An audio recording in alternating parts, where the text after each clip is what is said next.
Hello, welcome to Walk, Don't Run to the Doctor with Miles Hassel, MD. This is an evidence-based podcast for people who want to use lifestyle choices to avoid preventable illness, as well as to treat illness. Listeners will learn the choices that work for better health outcomes for themselves, the ones that they love, and the patients they care for. We want to see patients liberated from the burden of chronic disease whenever possible.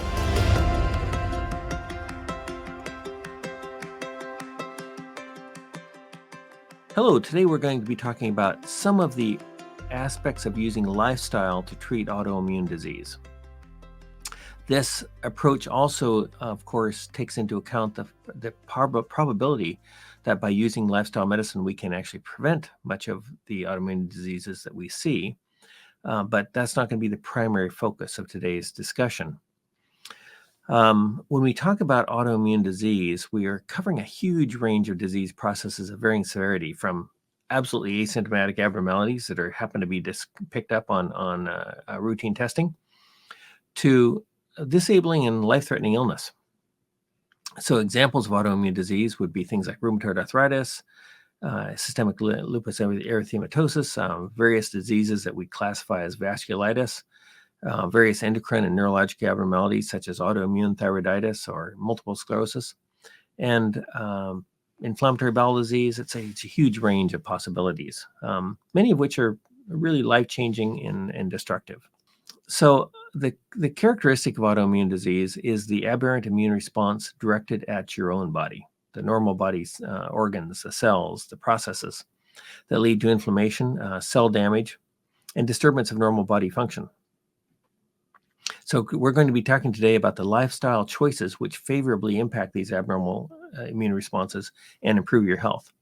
The goal of this approach is to include better well-being, less requirements for immunosuppressive medications, and less long-term injury to your body. Many people with autoimmune disease are under the impression that their immune system is completely out of whack, out of order, and they have no power over it. I would encourage the listener to consider everybody with symptomatic autoimmune disease has waxing and waning symptoms.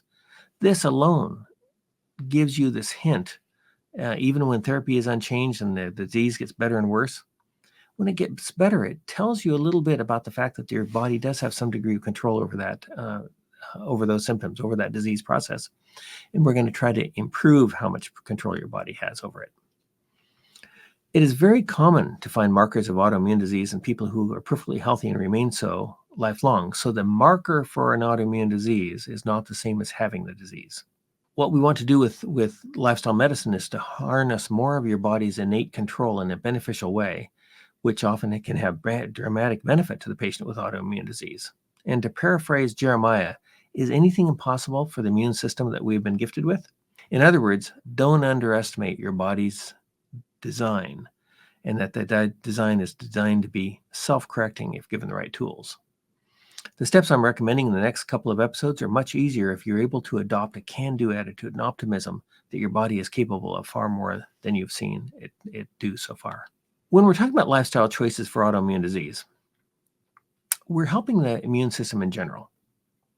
And what we're talking about is also could be labeled anti-inflammatory. And so we'll just discuss the words anti-inflammatory for just a second.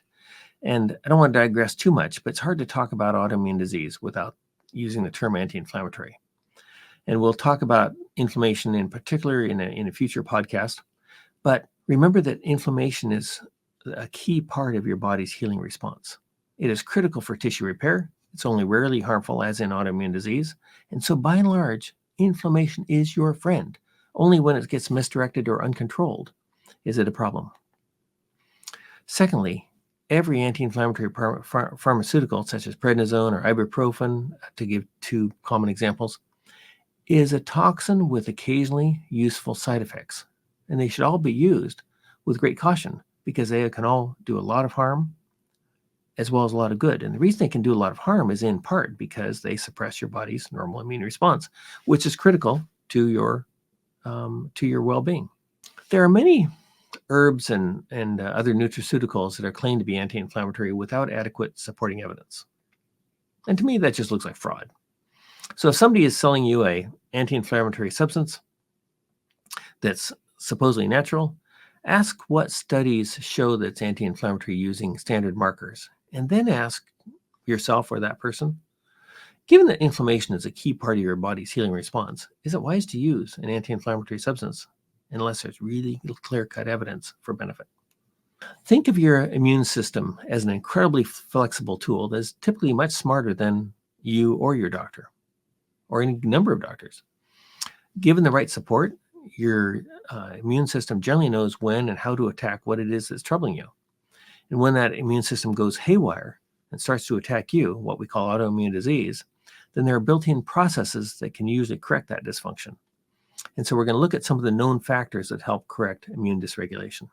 If we're going to sort of make a list, I guess we'd include, and what we're going to be talking today is primarily physical activity and muscle mass, the diet, and the microbiome, the microbiological contents of your gastrointestinal tract, your gut, the bugs in your gut.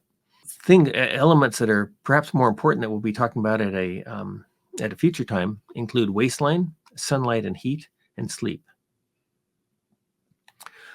So let's talk about physical activity for just a moment. Physical activity and muscle mass have profound effects on your immune system in numerous beneficial ways. The trouble is we don't really know why or how.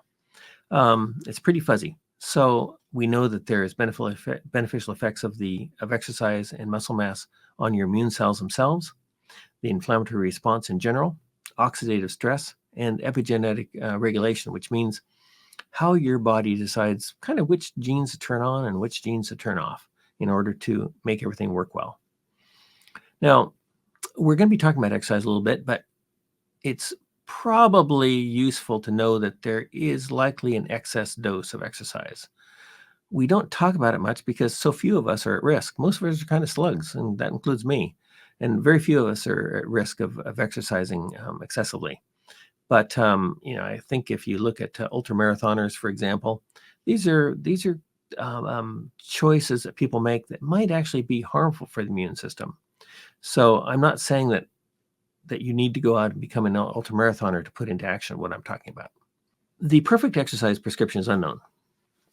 Based on metabolic outcomes, and much of this comes from diabetes literature, and our personal observations, then I typically prescribe a 3 times a day exercise program, even if each dose of exercise is only 1 minute.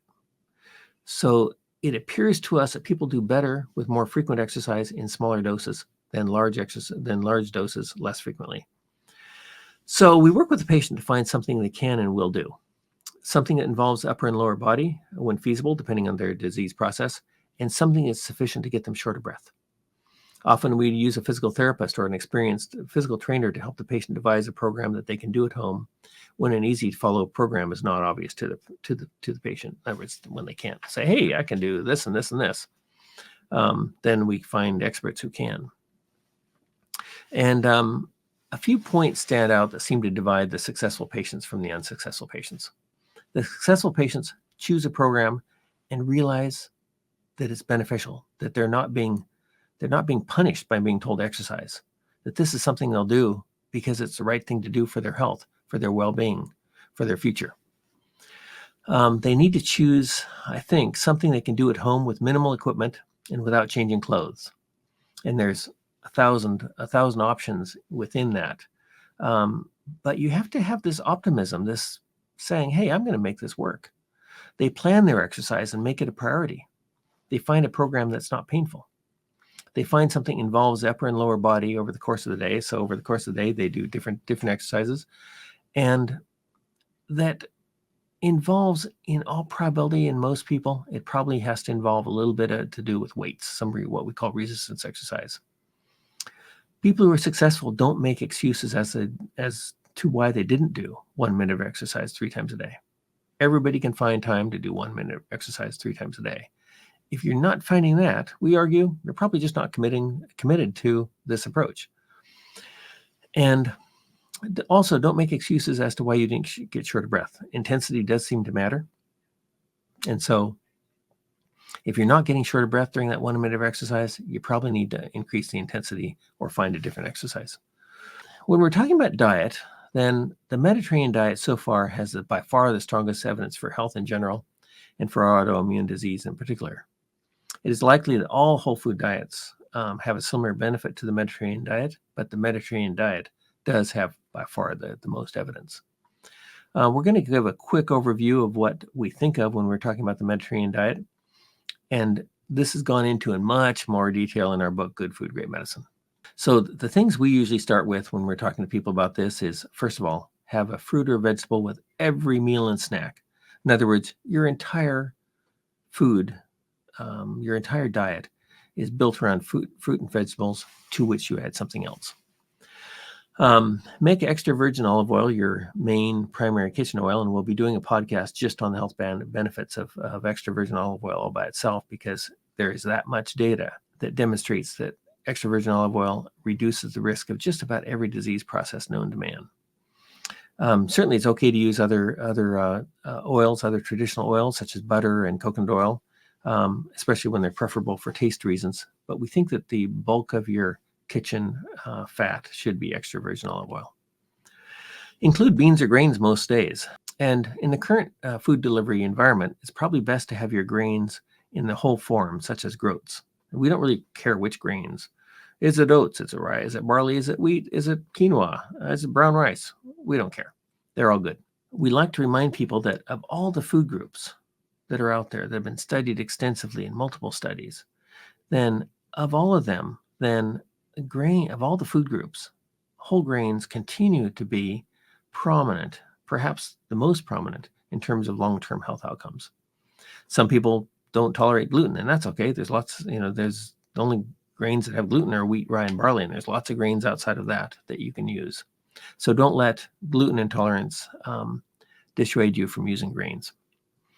The next thing that we encourage people to think about is including traditional animal proteins in your diet. So fish, red meat, poultry, dairy products, these are all part of traditional diets. They're part of traditional autoimmune improving diets. And so we think that not only do they provide for most of us more pleasure in our food, but a broader range of nutrient intakes and better for your immune system. When we're talking about dairy foods, we have doubts about the validity of milk as being a prominent part of the diet. And instead, we tend to use only cultured dairy products such as yogurt and kefir and cheese. And when we're talking about those foods, we're also talking about the microbiome, the microbiological content of your gut, the bugs in your gut, as we referred to them earlier. And so we would add fresh sauerkraut to the mix for that purpose, because it is incredibly important to have a healthy microbiome if you're going to have a healthy immune system and healthy response to autoimmune insults. While we're talking about the microbiome, it's really curious, but it looks like apple cider vinegar and red wine both improve the microbiome. When we're looking at that, maybe 1 tablespoon of apple cider vinegar per day, diluted to taste in water or included in your food, such as in dressings, is really valuable to include. It also has beneficial effects on weight and blood sugar. And it is very likely that red wine works the same way. So if it's okay for you to have red wine, then 3 to 5 ounces a day is probably an appropriate dose for a healthy immune system and a healthy microbiome. The microbiome is extremely complex. It's remarkably little is known about it. But when you have the bugs from your food, and this includes most whole foods, good fats and fiber, they all work together to make your gut a healthier place. And this probably is an important part, especially when we're talking about autoimmune processes such as ulcerative colitis and Crohn's disease. Often people hope that by using probiotic supplements that they're going to have a healthy microbiome. I caution you against that approach. I don't think the evidence favors it currently. I think the evidence currently favors using whole foods only as your source of the right bugs in your gut, because we really don't know what the right bugs are or in the right proportions. There's remarkably little known about this. So we suggest that probiotic supplements should be avoided in most situations. The next thing to think about is, what should you avoid? So the first step is we think you should avoid highly processed vegetable oils, which pretty much means that all vegetable oils, apart from extra virgin olive oil and unprocessed coconut oil, probably should be avoided.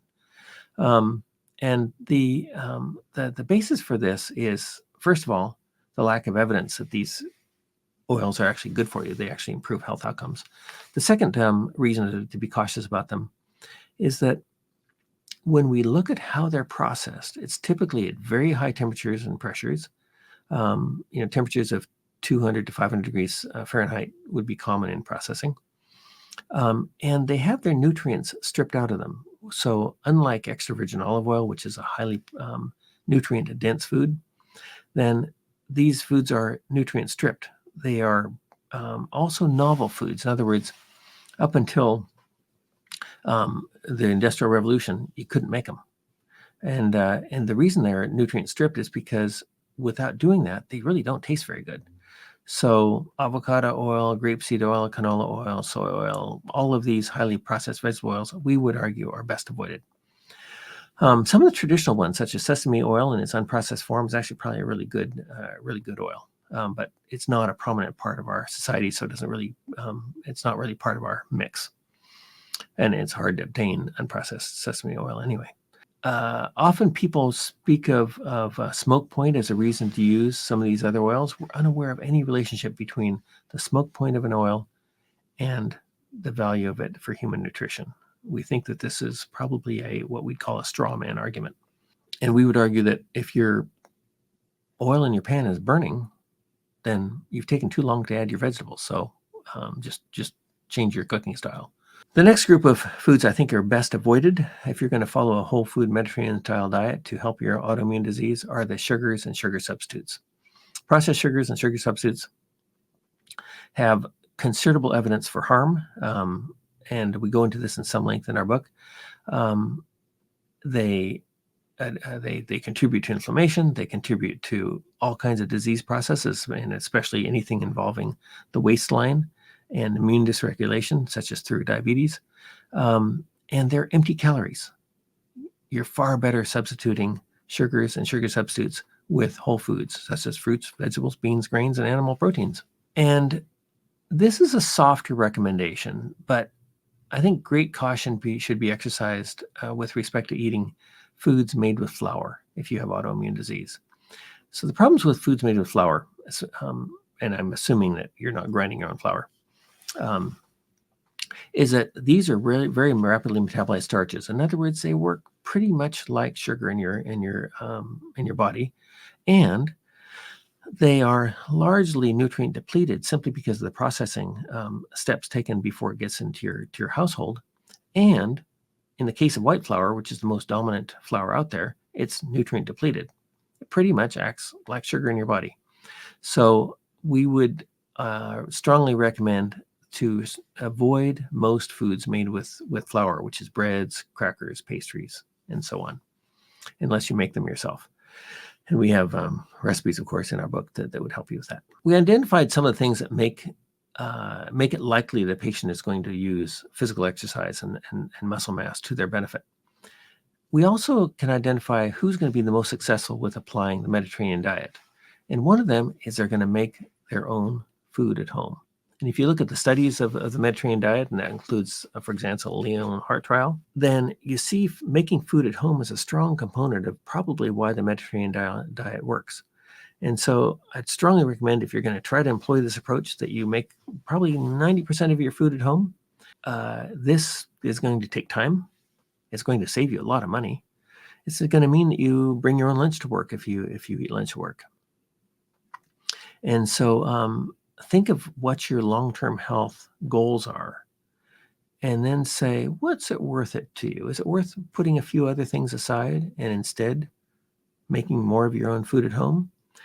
Is it worth having friends come over to your house to join you for dinner and all get together and make a meal, instead of going somewhere else, going to a restaurant and having food there that may not be as good as what you'd make at home? So give that some thought. A lot of people struggle with the idea that they've really never learned to cook.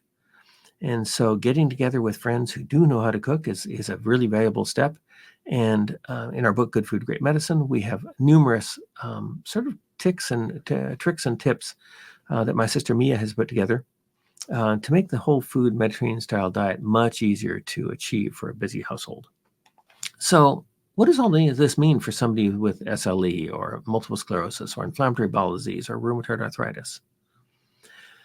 What we see happening is in people who employ a whole food diet, who really work on their microbiome, the bugs in your gut, who do the 3 times a day exercise program, even if it's only a minimal one, is we see in very, very few days and very few weeks, we see improvement in energy and a reduction in symptoms. In weeks and months, we see a reduction in their need for immunosuppressive medications and just a general improvement in their mood, their quality of life, their quality of relationships with other people, their optimism. And it is not uncommon for us to see people able to get off all of their immunosuppressive medications. In fact, as we're doing this with our patients, we are also tracking their markers of disease, so inflammatory markers and autoimmune markers. And we see the autoimmune markers normalizing. So we strongly recommend that you take an optimistic approach, that you take a long approach, meaning you're looking forward for the next months and years and what you want your long-term health outcomes to be. When you're talking about reducing your immunosuppressive medications, don't try to do this at home. This is something that we do as part of a team effort, working with patients, rheumatologists, nephrologists, and other specialists in the area of immune disease to say, how can we find out what the safest combination for this patient is? Some patients may not be able to get off their immunosuppressive medications, some may, but we make every effort to get there. If we can reduce immunosuppressive medications using a lifestyle approach to modulate the body's own immune response, we also dramatically reduce the side effects from the treatment for autoimmune disease and often cost.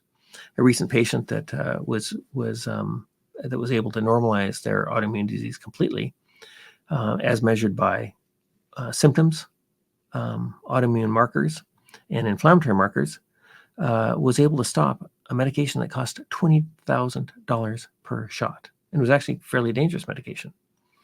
On the other hand, that medication also got her out of kidney failure. So it was definitely worth using initially, but she did not need to continue it. So be cautious about reducing your immunosuppressive medications, but be aggressive about using your lifestyle approaches to improve your immune response so that you may be able to get off of all or some of your immunosuppressive medications and improve your energy and quality of life and long-term health outcomes. That wraps up today's episode. The website is greatmed.org. The book is Good Food, Great Medicine, now in its 4th edition. And you're listening to Walk, Don't Run to the Doctor with Miles Hassel, MD. Thank you.